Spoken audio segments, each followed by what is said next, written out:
안녕하십니까. 2014년 제12회 기출문제 청소년 상담사 2급 자격 청소년 상담의 이론과 실제에 대해서 우리가 문제를 다루어 보도록 하겠습니다. 여러분들이 청소년 상담사를 꿈꾸고 계시기 때문에 청소년 상담에 관한 이론과 실제를 잘 아셔야 되겠죠. 자, 그러면 우리가 문제를 한번 풀어보면서 조금 더 깊이 있는 그러한 내용들을 다루어 보도록 하죠. 자, 1번 최근에 우리나라 청소년 상담 문제의 전반적인 경향에 관한 그런 설명으로 옳지 않은 것이네요.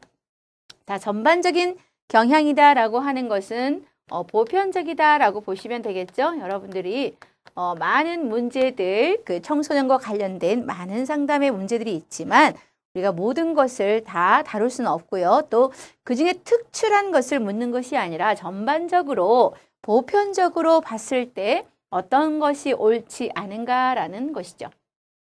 1번 비행 상담에서는 학교폭력 관련 문제가 가장 많다라고 보는 것인데요. 정말 심각합니다. 요즘 그 학교폭력에 관한 부분들이 이 피해자 아이들의 인생을 망치는 것이기 때문에 이런 부분에서 상당히 우리가 위험하다라고 볼 수가 있는데요.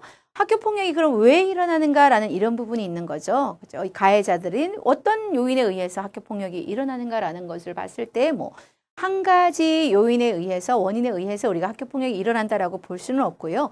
개인적인 요인과 또 그 개인을 둘러싸고 있는 다양한 환경의 요인이 있습니다. 이 환경에는 가정 환경도 있겠고요. 또 학교 환경도 있겠고요. 그 다음에 어떤 지역사회 환경 이런 여건들이 있어서 학교폭력 문제가 가장 많은데 우리가 과거에는 피해자만 보았다면 그것이 아니라 이 부분은 가해자와 또 피해자 이 부분 모두에 대한 그런 개입이 필요하다라고 볼 수가 있겠죠. 그래서 우리가 또 피해 학생들이 어느 순간에는 다시 가해자로 돌아설 수 있는 그런 위험 요인도 있고요.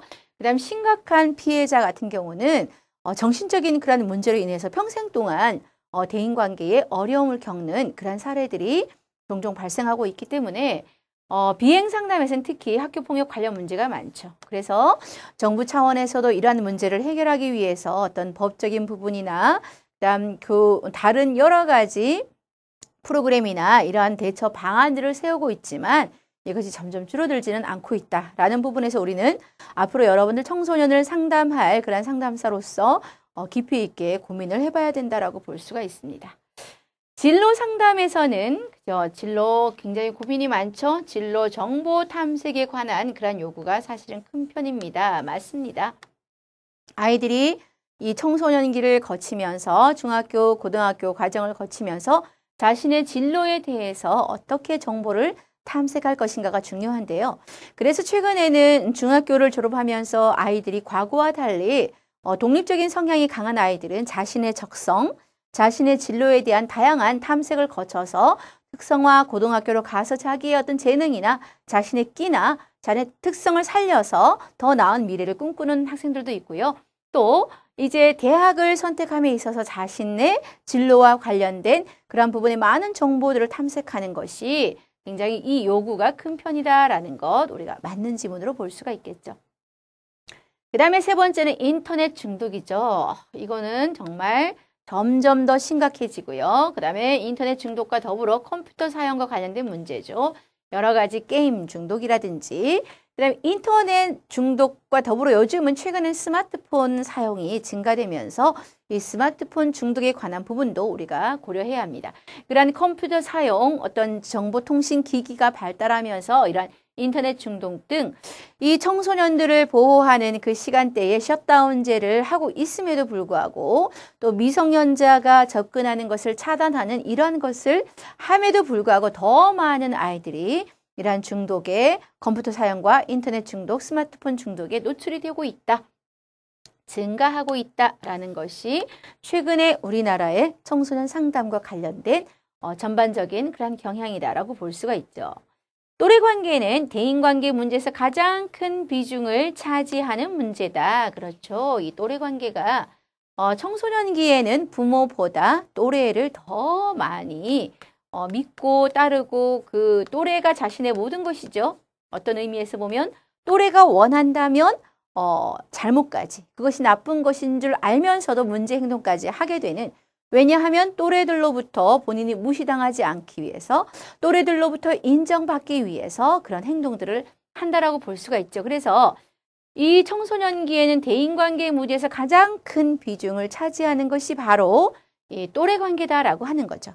그래서 또래가 어떤 사람이냐, 그 친구가 어떤 아이냐라는 것에 따라서 그 아이의 인생의 갈림길이 될 수도 있다라고 볼 수가 있겠습니다.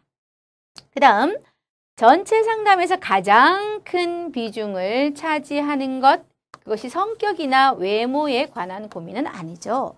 아이들이 가장 청소년기를 거치면서 많은 고민을 하는 것은 지금 학업에 관한 것, 그리고 진로에 관한 것, 어떤 자신들의 그 삶에 대한 이런 부분을 고민을 하죠. 친구들, 또 왕따, 이런 부분이지 성격과 외모는 우리가 가장 큰 비중을 차지한다라고는 볼 수가 없습니다. 그래서 최근에 우리나라 청소년 상담 문제 전반적인 경향에 관한 거, 여러분들이 이 5번을 잘 모른다고 하면 1번, 2번, 3번, 4번이 가장 전반적이고 보편적인 것들을 먼저 답을 찾으시면 되죠.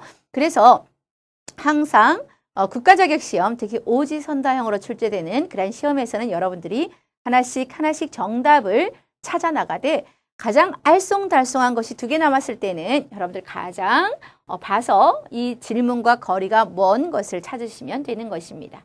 그래서 이런 부분은 사실 청소년 상담을 앞으로 하게 될 청소년 상담사가 되실 여러분들께서 가장 좀 주의 깊게 보시고 이런 부분에 대한 좋은 프로그램이 있다면 아이디어를 끊임없이 만들어내고 프로그램을 개발하고 하는 부분을 여러분들이 우리가 할 몫이다 라고 볼 수가 있겠습니다.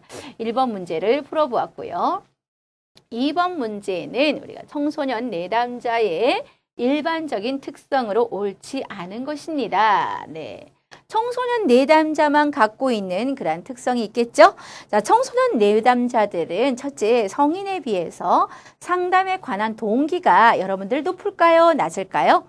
당연히 성인보다는 상담에 대한 동기가 낮다라고 볼 수가 있겠죠. 그리고 그들은 상담자를 신뢰하기보다는 처음에는 본인에게 늘 잔소리를 하는 그런 어떤 자기보다 나이 많은 사람, 때로는 부모 이런 식으로 이 청소년 내담자들은 상담자를 좀 부정적으로 지각하는 경향도 조금 더 많다라고 볼 수가 있겠죠. 그리고 이 아이들은 아주 집중적으로 무언가를 하는 그런 지구력, 끈기 있게 하는 그런 힘은 조금 부족할 수 있습니다. 청소년기니까요. 그 다음에 이들은 또한 뭔가 한 가지 일에 오랫동안 집중을 잘 하지 못합니다. 쉽게 말하면 조금 실증을 느끼는 것도 있을 수 있다라고 볼 수가 있겠죠. 그리고 굉장히 성장하고 급속하게 발전하는 시기이기 때문에 상당히 복합적인 그러한 상태를 갖고 있다라고 볼 수가 있습니다. 그러면 이러한 그 일반적인 특성에 대해서 한번 옳지 않은 것을 찾아보도록 하는데요. 상담 동기가 그렇죠. 부족한 경우가 많습니다. 대부분의 아이들은 누구에 의해서 오는 거죠. 부모에 의해서 또는 교사에 의해서 자발적으로 오는 것보다는 비자발적으로 오는 경우가 많습니다. 이러한 비자발적인 청소년 내담자인 경우에는 상담의 동기가 낮을 수밖에 없다라고 볼 수가 있겠고요. 2번, 상담자를 부정적으로 지각하는 경향이 있습니다. 그래서 만약에 상담자가 조금 나이가 많은 사람이라면 부모로 비슷하게 동일시하는 경우가 있겠죠. 그래서 또 우리 엄마처럼 하는 거 아닐까? 우리 아빠처럼 하는 거 아닐까? 이런 부분이 조금 있고요. 그 다음에 사회적으로 물리적인 환경으로부터 영향을 크게 받나요? 그렇죠. 이 청소년기에는 이 청소년을 둘러싸고 있는 사회적인 물리적인 환경으로부터 영향을 많이 받는다라고 볼 수가 있죠. 한 가지 일에만 지속적인 관심을 유지하는 경향이 있다? 이것이 아니죠. 한 가지 일에 꾸준하게 하는 그러한 지구력이 부족하다. 지구력이 부족한 것이 오히려 청소년기의 특징이죠. 이런 청소년 내담자의 특성에 해당하지 지속적으로 관심을 유지하는 경향은 좀 떨어진다라고 볼 수가 있겠죠. 그 다음에 이들이 이제 피아제의 그 인지 발달 이론에 의하면 형식적인 조작기에 들어갑니다. 그러나 인지적인 능력이 부족한 경우가 많이 있습니다. 형식적인 조작기에는 가설을 설정하고 추리하는 게 가능하죠. 그러나 모든 청소년이 다 뛰어나는 것은 아니라 인지적인 능력이 부족한 경우가 많다라고 하는 것이죠.